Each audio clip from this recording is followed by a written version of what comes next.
একটি রাজনৈতিক দল তৈরি করে তারপরে যদি অন্য কিছু করার চিন্তা করেন, এরপরে আপনি বিতর্কের ঊর্ধ্বে থাকার কথা চিন্তা করবেন, আমার মনে হয় বাংলাদেশের মানুষ এখনো ওই পর্যায়ে সুশীল চিন্তা করে না। মানুষকে অ্যালার্ট থাকতে হবে, মানুষের চিন্তা চেতনাকে উন্মুক্ত রাখতে হবে। কিন্তু আমরা তো সব মানুষগুলো সুবিধা মতো জায়গায় কথা বলি। আমার দেশেরই কেউ না কেউ জাস্টিস হবে, তাদেরকে দিয়েই সেই জুডিশিয়ারিতে আপনার এনশিওর করতে হবে জাস্টিস। অতএব সেক্ষেত্রে আমরা অনেক বড় হোপ করতে পারবো, অনেক বেশি চিন্তা চেতনা করতে পারবো, সেই ধারায় আগাতে পারবো। এই সরকারের টোটাল ব্যাকআপে আরেকটা দল হচ্ছে, এটার জন্য কি এই অন্তর্বর্তী সরকার? নো।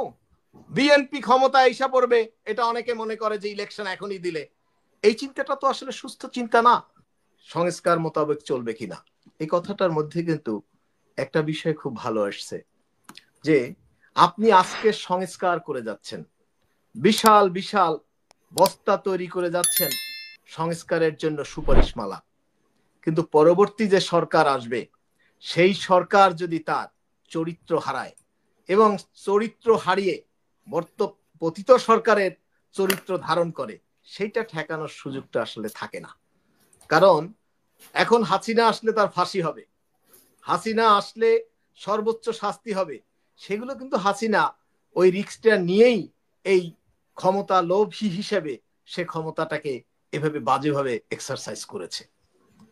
নাম্বার 2, আমি একজন আইনজীবীর ছেলে, আইনজীবী হিসেবে আমি বলবো, এখানে দুজনই আইনজীবী, আমার বাবাও এই পেশার মানুষ, যে গত সরকার এমন কোন জায়গা নেই যেখানে তার ফ্যাসিজমের যে চরিত্র সে ওখানে প্রকাশ ঘটায় নাই। বিশেষ করে আপনি যদি সুপ্রিম কোর্ট বার, আপনারা এই বারে আছেন, ঢাকা বার বলেন এবং অন্যান্য যে মফস্বলের বারগুলো আছে, সে বারগুলোতে কিন্তু নির্বাচনের নামে কি হয়েছে সেটা কিন্তু আমরা দেখেছি, এবং সেক্ষেত্রে কিন্তু নীরবে চেয়ে চেয়ে আসলে দেখা ছাড়া কোনো উপায় কারোরই ছিল না। সুপ্রিম কোর্টের অ্যাপিলেট ডিভিশনে জাস্টিস শামসুদ্দিন চৌধুরী মানিকের মতো জাজও বসেছিল, আর বাংলাদেশের মানে আইনজ্ঞরা এই আইন অঙ্গনে তারা প্রফেশন করেছে, কিন্তু কতটুকু প্রতিবাদ করে এটার বিহিত করতে পেরেছে, মানে আমি আসলে ওইভাবে ইফেক্টিভ আমি তেমন কিছু আমি বলবো যে দেখার সুযোগ আমার হয় নাই, আমার দেখার বাইরে হয়তো বা কিছু হতে পারে। কারণ টোটাল সিস্টেমটা এমন ভাবে তারা অকুপাই করেছিল, দখল করেছিল, এখানের বাইরে নিঃশ্বাস মানে দীর্ঘশ্বাস ছাড়া ফ্রেশ নিঃশ্বাস ফেলার সুযোগ কোথাওই ছিল না। দ্বিতীয়ত আপনার এই আরো কিছু যেমন সরকারে থেকে এখন যে সংস্কার হচ্ছে, আমি জনাব অ্যাডভোকেট মামুন মাহবুব সাথে বিনয়ের সাথে আমি বলছি যে আপনি একদিকে যে সরকারটা করছেন, যে বাংলাদেশের সবাই সকল রাজনৈতিক দল এক্সেপ্ট আওয়ামী লীগ এবং তাদের সুবিধাভোগীরা ছাড়া ডক্টর ইউনূস সরকারকে সর্বাত্মক সহযোগিতার আশ্বাস এবং সমর্থন দিয়েছে, এ নিয়ে তো কোনো দ্বিধা নাই। কিন্তু আপনি সরকারে থেকে আরেকটি রাজনৈতিক দল তৈরি করে তারপরে যদি অন্য কিছু করার চিন্তা করেন, এরপরে আপনি বিতর্কের ঊর্ধ্বে থাকার কথা চিন্তা করবেন, আমার মনে হয় বাংলাদেশের মানুষ এখনো ওই পর্যায়ে সুশীল চিন্তা করে না, এটা আমার মনে হয়েছে। আর তার পাশাপাশি যেমন আরো কিছু রাজনৈতিক দল আছে, তারা সরকারের সুযোগ নিয়ে নিজেদেরকে গুছিয়ে তারপরে তাদের সুবিধা মতো মেকানিজম ডেভেলপ করে তারপরে তারা একটা ফায়দা নেয়ার চেষ্টা করবে, সে বিষয়টাও কিন্তু মানুষ চোখ রাখছে, মানুষের চোখের সামনে আসছে। ভালো ভালো কথা আমরা প্রত্যেকেই বলতে পারবো, কিন্তু যদি সঠিক মানুষ তৈরি না হয়, যত বড় কঠিন আইনই হোক, আপনার ফাঁসি কিন্তু হত্যাকাণ্ডকে রোধ করতে পারে না।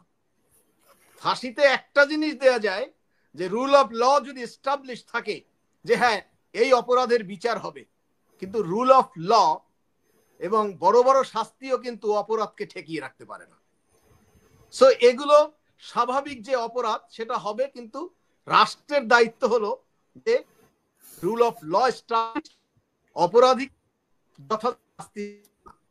ঠিক বাংলাদেশেও এই যত সংস্কার হবে বা হচ্ছে, যদি কাল কোন সরকার ইলেক্টেড হয়, আর যেভাবে পূর্ববর্তী সময়ে জুডিশিয়ারি, আপনার লেজিসলেচার, এক্সিকিউটিভ, আপনার এরপরে সিভিল ব্রুকেটস, এরপরে আপনার আমাদের আর্মি, বিডিআর, পুলিশ সব এক জায়গায় মিলে যখন একটা বাজে সিস্টেমকে প্যাট্রোনাইজ করেছে, তখন সেক্ষেত্রে আর কিছু করার ছিল না।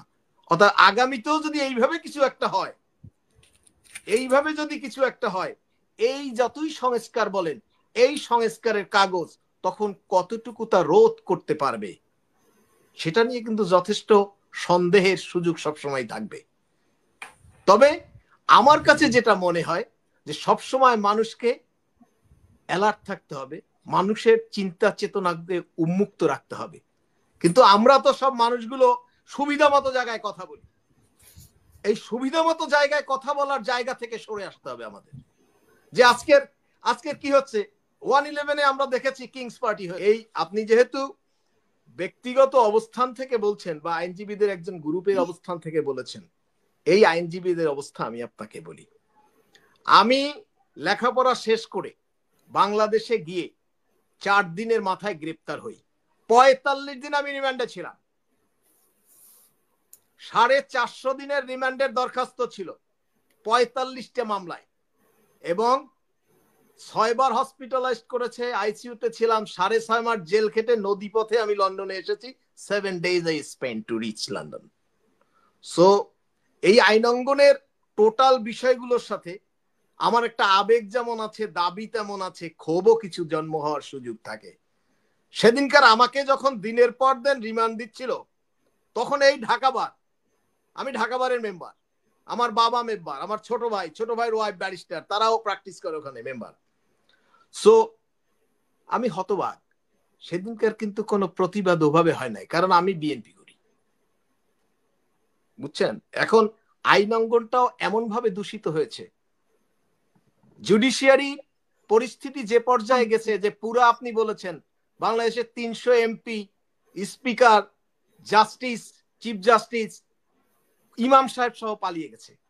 এই সোসাইটির ভিতর থেকেই তো আগামী নেতৃত্ব আবার এই বাংলাদেশের ভিতর থেকেই আসবে, এটা বাস্তবতা মেনে নিতে হবে।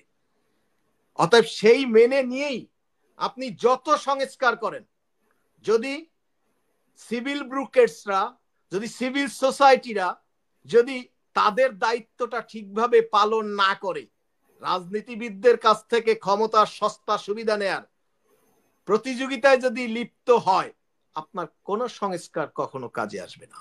এগুলো এক বস্তা কাগজ থাকবে, এগুলো জাস্ট এক বস্তা কাগজ থাকবে। সময়ের প্রক্রিয়ায় আবার ওগুলা নতুন করে কিছু রক্ত যাবে এবং সংস্কারের আবার ডাক আসবে। এটা আমার কাছে, আপনারা বয়সে আমার অনেক বড়, কিন্তু আমি 90 সাল থেকে আমি যতটুকু দেখেছি। গোলাম জাকারিয়া, সংক্ষেপ করবেন প্লিজ। হ্যাঁ, তো এখন আমার এই যে সম্প্রতি সরকারের থেকে দল গঠন করা হচ্ছে, অতএব যখন সরকারের থেকে সরকারের সমস্ত সহযোগিতা একটি দল গঠিত হবে, আর সেই সরকার সমস্ত সমালোচনার ঊর্ধ্বে থাকতে পারবে, এটা আসলে বিশ্বাস করার কোনো সুযোগ নেই। আর জনগণ যেহেতু ক্ষমতার মালিক, আপনি এই জনগণের হাতেই দিতে হবে। কোন ক্রমে বিদেশ থেকে এনে জনগণ দিয়ে বা এই নেতা বানিয়ে বা ইলেকশন কমিশন বানিয়ে সেই ইলেকশন করে মানুষকে ক্ষমতায়ন করা যাবে না। জাস্টিস সিস্টেম, জুডিশিয়ারি, আমার দেশেরই কেউ না কেউ জাস্টিস হবে, তাদেরকে দিয়েই সেই জুডিশিয়ারিতে আপনার এনশিওর করতে হবে জাস্টিস। অতএব সেক্ষেত্রে আমরা অনেক বড় হোপ করতে পারবো, অনেক বেশি চিন্তা চেতনা করতে পারবো, সেই ধারায় আগাতে পারবো।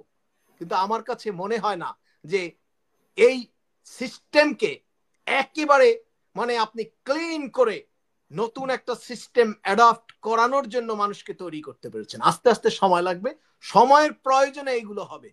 আমরা বলতে পারবো, আমরা বিশদভাবে আলোচনা করতে পারবো আমাদের গত 16 বছর না 54 বছরের যত ব্যর্থতা আছে, এই ব্যর্থতার লিস্ট যদি দেই, হাসিনা আক্তার 24 ঘন্টাও তার এই টক শো চালাইয়া এই ব্যর্থতার লিস্ট দেশের যে মানে কি বলে যে গ্যাপ গুলো আছে এগুলো শেষ করতে পারবে না। কিন্তু তার মানে কি যে আমরা সেই শুধু ব্যর্থতার গল্প বলেই আমরা ভবিষ্যতে একটা জায়গায় মানে সিস্টেমের নামে আরো কিছু সময় নিয়ে নেব? নো। আপনার এই জনগণ তাহলে এই কি রুল অফ করবে? ল নির্বাচন এই দিয়ে একটা সিস্টেম দলকে বসাই দিবে, কি নির্বাচন বলছেন? দিয়ে একটা দলকে বসাই দিবে, সেই দল আবারও মানে অন্য দলের মতো মানে না না আওয়ামী লীগ। হাসিনা আক্তার, আমি আপনার সি নো, কেউ কাউকে বসাই দেবে না, বসাইয়া দেবে এদেশের জনগণ। আপনি এই সরকার এখন পর্যন্ত বাংলাদেশের মানুষের একটা গ্রহণযোগ্য সরকার, অতএব তাদের দায়িত্বটা হলো জনগণ যা চায় তা করতে দেয়া। আপনি জনগণ যা করতে চায় তা যদি জাকারিয়া সাহেব, জি আমি জি আপনাকে একটা প্রশ্ন করি, কারণ জি তাহলে বলুন, আলোচনাটা প্রাণবন্ত হয়। জি জি জি বলুন। জনগণের চাওয়াটা পরিমাপের ব্যারোমিটারটা কি? এই যে এক্স্যাক্টলি, জনগণের চাওয়ার ব্যারোমিটারটা হলো জনগণের মনের ইচ্ছা রাষ্ট্র পরিচালনার ক্ষেত্রে প্রতিফলিত হওয়া। এর বাইরে আপনি যদি মনে করেন অল ডক্টরস টাইপের ডক্টরের জনগণের মতো করে চিন্তা করে এই দেশের শাসন ব্যবস্থাটা করানো হবে, নো। আমার যা আছে, আমার দেশের সাধারণ মানুষ যতটুকু বোঝে তাদেরকে প্রত্যেকটা রাজনৈতিক দলের ম্যানিফেস্টো থাকবে, সেই ম্যানিফেস্টো অনুযায়ী তারা ম্যানেজ করবে। আপনার বা আমার কাজ হলো একটা, যে আমরা এমন সুশীল হওয়ার সুযোগ নেই যে আমরা জনগণের ইচ্ছাকে আমরা নির্ধারণ করে দেব, এটার কোনো সুযোগ নেই। আমি ব্যারিস্টার, এই সুপ্রিম কোর্টের আপনি অ্যাডভোকেট, উনি সাবেক এমপি অ্যাডভোকেট, হাসিনা আক্তার সাংবাদিক। আমরা অন্যর অধিকারকে, অন্যের চিন্তাকে নিয়ন্ত্রণ করার চিন্তা করা বোধহয় ঠিক হবে না। আমার কৃষক, আমার শ্রমিক, আমার ছাত্র, আমার জনতা, আমার একজন মুচি থেকে শুরু করে তারও একটা নিজস্ব ভালো লাগা চিন্তা থাকতে হবে, এবং সেই চিন্তা চাপিয়ে দেওয়ার সুযোগ নাই যে আমারটাই বোধহয় বেস্ট। নো, তারা যদি মনে করে যে এদেশে তারা অমুককে দিয়ে পরিচালিত করবে, যেমন শেখ হাসিনা মনে করছে এতদিন যে উন্নয়নের সরকার, উন্নয়ন দেখাইয়া দৃশ্যমান কিছু, ওইটাই বেস্ট, সে ইজ দ্য বেস্ট, সে এভাবে পোর্ট্রেট করার চেষ্টা করেছে। Who the hell she was to think about herself that she is the best? No, সেও একজন, আরো একজন মুচি, একজন কৃষক, সেও একজন। চিন্তাটা এভাবে করতে হবে, তাহলে গণতন্ত্রটা প্রাতিষ্ঠানিক রূপ পাবে। আপনি বলেছেন যে মেঘনা চার্টার পরেও আপনার কত বছর লেগেছে, ধীরে ধীরে, তো হঠাৎ করে আকাশ চুম্বি চিন্তা এটা কখনো প্রাতিষ্ঠানিক রূপ পাবে না, এটা থুবড়ে পড়বে। বরং এর বিপরীতে আর একটা সুবিধাভোগী শ্রেণী জন্ম নেবে, যারা এর মাধ্যমে এলিট ক্লাস চিন্তা করে মানুষের মধ্যে আর একটা গ্রুপ চাপিয়ে দেবে। এখন দেখেন এই সরকারের টোটাল ব্যাকআপে আর একটা দল হচ্ছে, এটার জন্য কি এই অন্তর্বর্তী সরকার? নো। বিএনপি ক্ষমতা এসে পড়বে, এটা অনেকে মনে করে যে ইলেকশন এখনই দিলে, এই চিন্তাটা তো আসলে সুস্থ চিন্তা না। সুস্থ চিন্তাটা হলো গণতন্ত্রের বিউটি, প্রত্যেকটা মানুষ তার চিন্তার প্রতিফলন ঘটানোর সুবিধা পাবে। আমি যদি গণতন্ত্রের স্লোগানই দেই, আমি আমার মতো গণতন্ত্র ডিফাইন করতে পারবো না, তাহলে সেক্ষেত্রে স্বৈরাচারের গলায় গণতন্ত্রের ডেফিনেশন আসবে। নো, সকলের যে গণতন্ত্র, মানে অনেকে আপনি এটাকে সংযোজন করতে পারেন, আব্রাহাম লিঙ্কনের of the people, by the people, for the people, এটাকে আপনি বলতে পারেন যা এর মধ্যে এতটুকু আপনি আরেকটু সংযোজন করলেন, কিন্তু এটাকে টোটাল চেঞ্জ করে এটা সুযোগ নেই। মানুষ যা চায় আপনাকে সেই মানুষের সেটা দিতে হবে। আর আমরা যদি মনে করি সামওয়ান ইজ ডক্টরেট, সামওয়ান একজন professor, he or she is the best, no, তাদের চিন্তায় প্রক্রিয়ায় একটু আলাদা জিনিস থাকবে, উন্নত জিনিস থাকবে, কিন্তু রাজনীতিতে এটা চাপিয়ে দিলে সেক্ষেত্রেও স্বৈরতান্ত্রিক মনোভাবের একটা বহিঃপ্রকাশ ছাড়া আর কিছু হবে না। শেখ হাসিনা যেভাবে চেয়েছে, শেখ হাসিনা গুটি কয়েক লোক, সে চেয়েছে, সে মনে করেছে সে উত্তম, সে সঠিক সিদ্ধান্ত নিচ্ছে, ওইভাবে চিন্তা করার কোনো সুযোগ নাই। এই জন্য প্ল্যাটফর্ম ওপেন করে দিতে হবে, সাধারণ জনগণের কাছে যেতে হবে, জনগণ কি চায়। জনগণকে বোকা ভাবার চিন্তা করাটা মনে হয় ঠিক না। জনগণ তার সিদ্ধান্ত নিতে জানে, সিদ্ধান্ত নেছে বিদায়ী কয়জন ডক্টরেট মারা গেছে, কয়জন ব্যারিস্টার মারা গেছে, অ্যাডভোকেট মারা গেছে, এমপি মারা গেছে গত আন্দোলনে। ছাত্র জনতা বুক পেতে দিয়েছে, ছাত্র জনতা জীবন উৎসর্গ করেছে। অতএব জনগণকে এত সহজভাবে নেওয়ার যে আমরাই সবচাইতে সঠিক সিদ্ধান্ত নিতে পারি, আমরা সব ঠিক করে দেব, তারপরে সেই অনুযায়ী as per our direction, as per our blueprint, people will move forward. I think that this is not fair. People will decide as per their thing, as per their wish. So এখানে আপনার ওই কি বলে গুটি কয়েকের চিন্তা করে এটা আসলে আমার মনে হয় আর একটা নতুন সংকট সৃষ্টি করার ধারা হবে। যেমন জনাব মামুন মাহবুব সাহেব বলেছেন যে এই ইলেকশন কি গণতন্ত্র, শুধু নির্বাচনী গণতন্ত্র না। ইয়েস, নির্বাচনী গণতন্ত্র। আদারওয়াইজ ওই গুটি কয়েকের চিন্তা চেতনা হবে, গুটি কয়েকের চিন্তা চেতনা হবে।